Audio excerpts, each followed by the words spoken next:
In all likelihood, if you're watching this video because you found it you were searching for something, I have to tell you the bad news right now. You're at a dead end.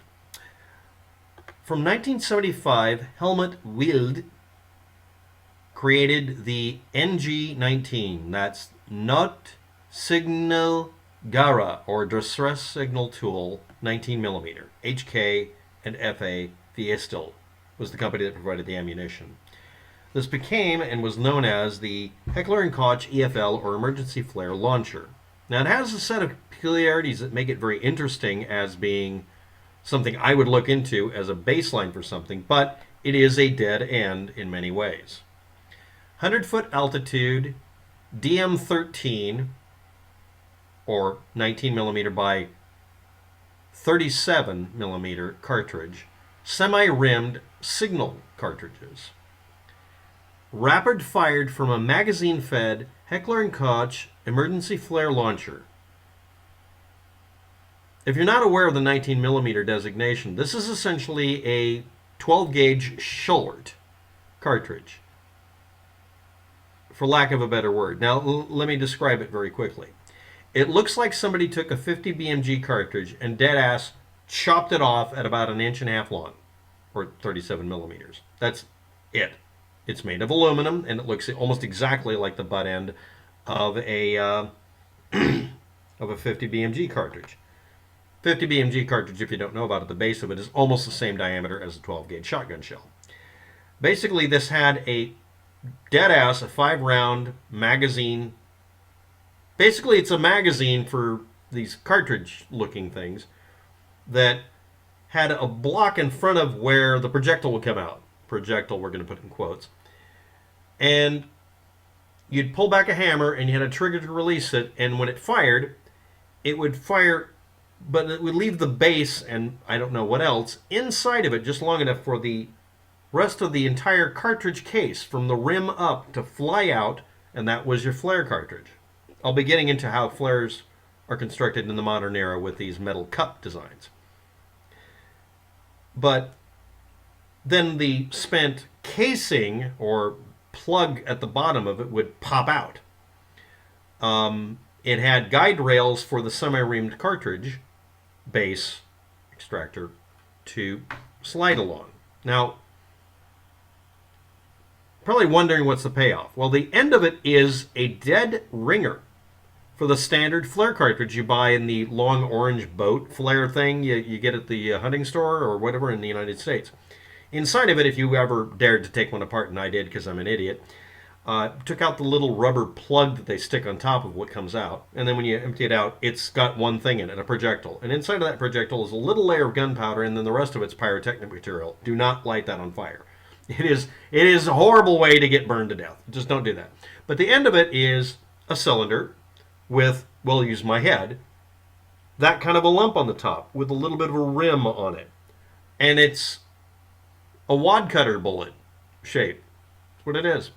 Now, the thing about this one is it's 19mm, almost 20mm, instead of the one you find in that little plastic cartridge, which is 55 cal, or a little over 12mm. Now, what's interesting about this? Well, when you fire a flare cartridge, the back of it is normally an ignitable spot with a delay fuse in it, usually in the form of just packed gunpowder. And if it gets unpacked, we'll discuss that in a minute. But it flies through the air, and it's basically a hollow cup.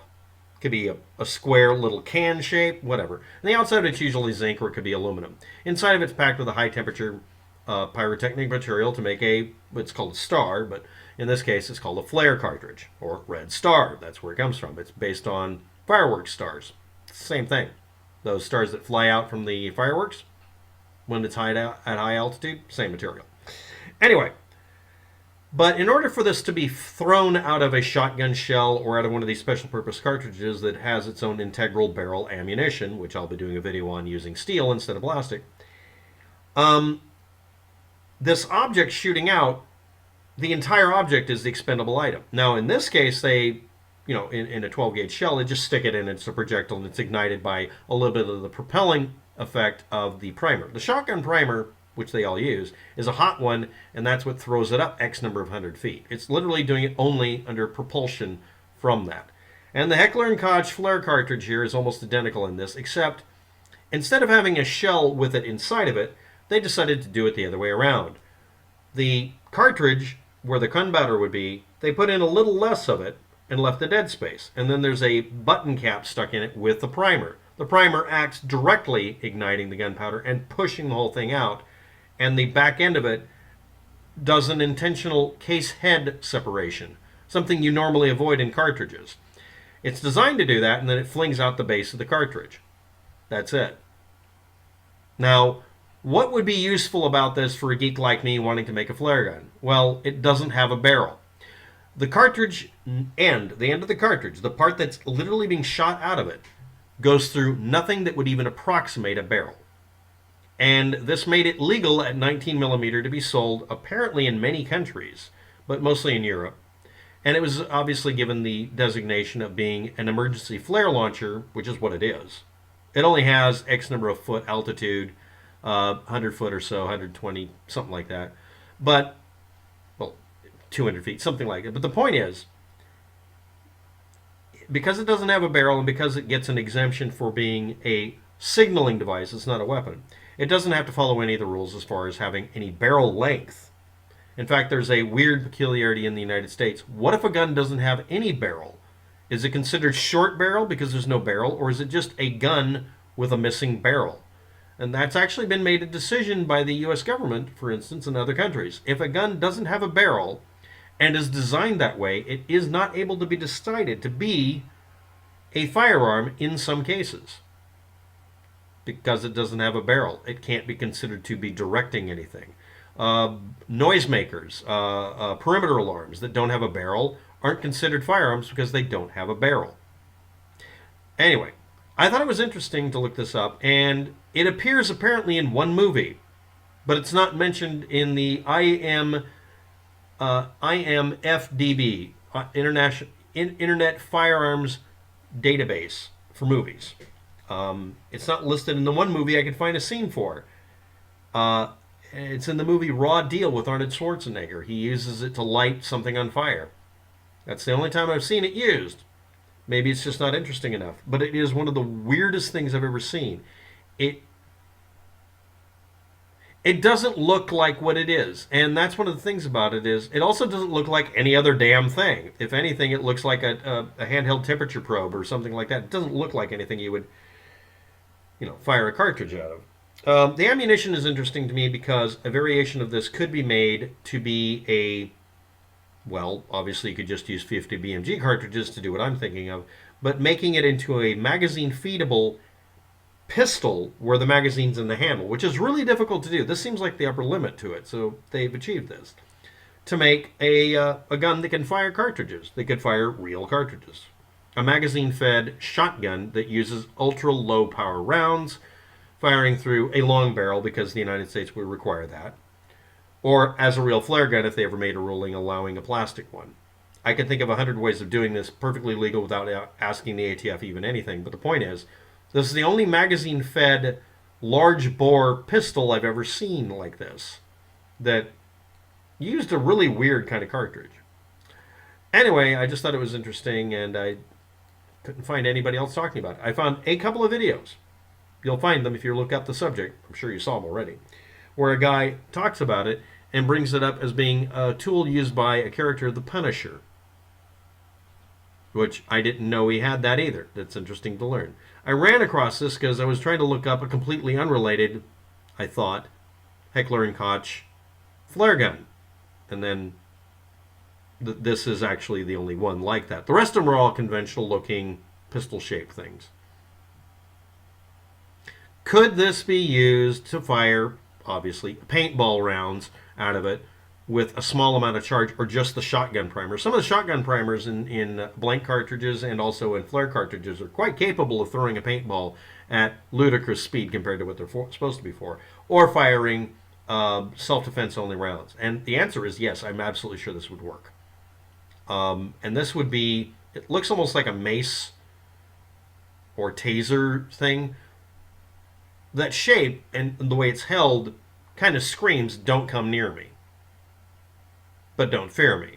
And then hearing a loud bang and getting hit with literally the equivalent to a slightly hardened version of a paintball round might actually work as a deterrent. Would this be legal? Let's get that done in the United States. No, it would have to receive a specific exemption as sporting use. That wouldn't happen. Or as self-defense use. The ATF has decided they're never going to give anything a self-defense exemption for anything. Otherwise, we'd all be walking around with little dinky shotguns shooting rubber balls, paintball guns using gunpowder or just a primer. But it was interesting, and yeah, the butt end of it, if you look at it, the base of it looks like a repurposed version of the shape for a 50 BMG. Actually, specifically looks more like a boy's cartridge, which is very similar.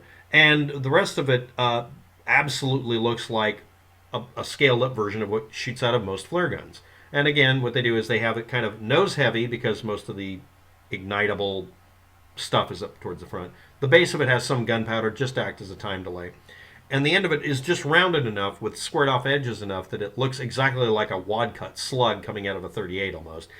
And I'm not kidding. And it really, really resembles an attempt at making it just aerodynamic enough to get it up in the air, but not so aerodynamic that it could ever be considered a bullet or anything. And if any of you are curious, yes, firing a flare cartridge that you've deliberately made to where it won't ignite at any object turns it from a flare gun to a smooth barrel shotgun legally. You're still firing a projectile instead of firing a signaling device. It's not just making noise for signaling or making light. Okay. And even if it fired, because it's using gunpowder or any kind of propellant, even a primer, even if it fired a wax blob or a plastic part or a mace ball or whatever, it's still considered a firearm. And this would be, because it's a flare and it destroys itself for its purpose, it's not considered a weapon. And again, no barrel, no weapon kind of thing also kicks in. But the instant you loaded anything into it other than what it's designed for, even in European Union where this thing would have been legal originally, repurposing a flare gun or any other device for something it's not for immediately eliminates any legal loophole or exemption it had, or like a sporting exemption in the United States. If you use a shotgun to fire a Laws rocket somehow, you violated the law. It doesn't matter if you fired it from a shotgun. So I just thought this was interesting, and that's all the information I can find. This video will serve as a stub if any of you want to look this up. And I'll try to make sure the icon for the video shows you exactly what the cartridge looks like.